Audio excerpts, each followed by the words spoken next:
havalar düzəlməyi bilmir ha. Daha düzəlməyi deyəsən getdi bir də yaza. Deyirəm bağdayam da. Havanı da görürsüz də. Deyir it yiyəsini bayıra buraxmaz. Amma axşama nəsə bişirmək istəyirəm, özdə təkəm. Bilmirəm nə bişirim özüm üçün. Biraz balığım var, yüngülvari 3-4 xusok. Onu bir dənə belə ləzzətli bir dənə dietik usulla sizin üçün bişirəcəyəm mən, xoşunuza gələcək. 10-100% bilirəm. Bir də indi fikirləşirəm ki, lap az belə ləzzətli bir dənə doğranmış hinduşkanın budun əti var. Bəlkə onu da bir dənə elə bir porsuq bir dənə belə qovurma eləyim. Hə? Necə fikirləşirsiniz? Deyirəm, həmən o balığı bişirmək üçün mənə biraz dəfnə yarpağı lazımdır. Bir dənə belə budaq qırmışam, indi onu qurudacağam. Maşallah, kombi ot kimi yanır.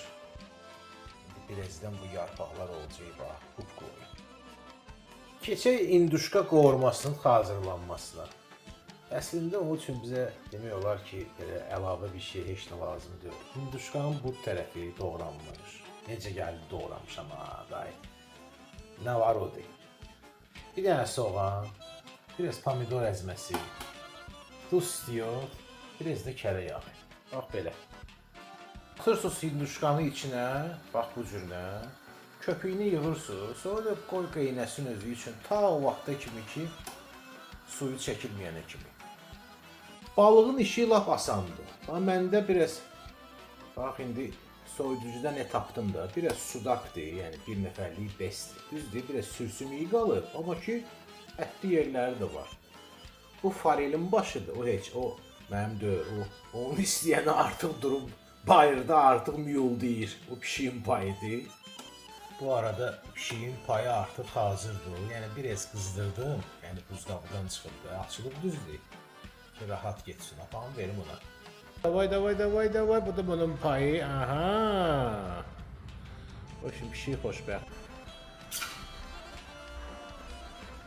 Bu arada ikinci bir dənə belə qazan götürürük. İçinə soğan, dəfnə yarpağı, bir xorey qaşığı duz, iri istiyotlardan, o yumru istiyotlardan və salam qoyuruq ki, o da qaynasın.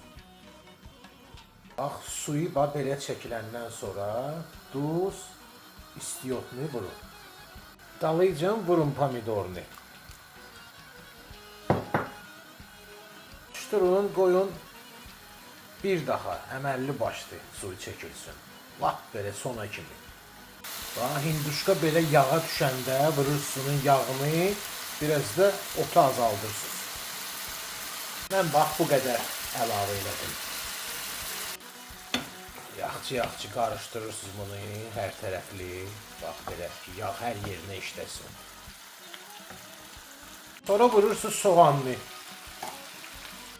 Bax, belə yaxçı qarışdırırsınız ki, qızarsın soğan biraz. Bu ərəfədə hinduşka qovurmamız hazırdır. Bunun elə bir qapağını örtəyib, biraz da özünə gəlsin, keçək balığa. Ləzzətli zavod çörəyidir, bax, bu cürdə qızdırdı, bax o. Bax, balıq belə pişdi suda. Mən belə iri sərmisaq doğrayıram onun üstünə. Nəzikdirlər, amma iridirlər. Siz bunu eləməyə də bilərsiniz, mən amma xoşlayıram. Sonra da əsas məsələ, bax, yağ götürürsünüz, yağ. Bax, beləcik. Yəni, əridirsiniz, gezdirirsiniz, bax, bunu, bax, belə hər yerinə başa düşdünüz. Bax, belə. Görürsünüz, bax. Bax, beləcik. Görürsünüz. Bu olur. Aləm bir şeydir, mən sizə deyim. Aləmin aləmi. Axşam yeməyi hazır. Hər şey artıq masanın üstündə. Onunla başlamaq olar. Bu məhsula da diqqət yetirin. Çox dəyərli, dadlı bir məhsuldur. Bütün supermarketlər şəbəkəsindən ala bilərsiniz. Sizə göstərim ki, balıq necə pişir, hələ də buxar çıxır ondan. Yəni, inandırım sizi, belə balıq çox dadlı çıxır. Yəni, 15 dəqiqə pişirirsiniz bunu. Bax, bu sudak balığıdır. Bax, gördüyünüz kimi.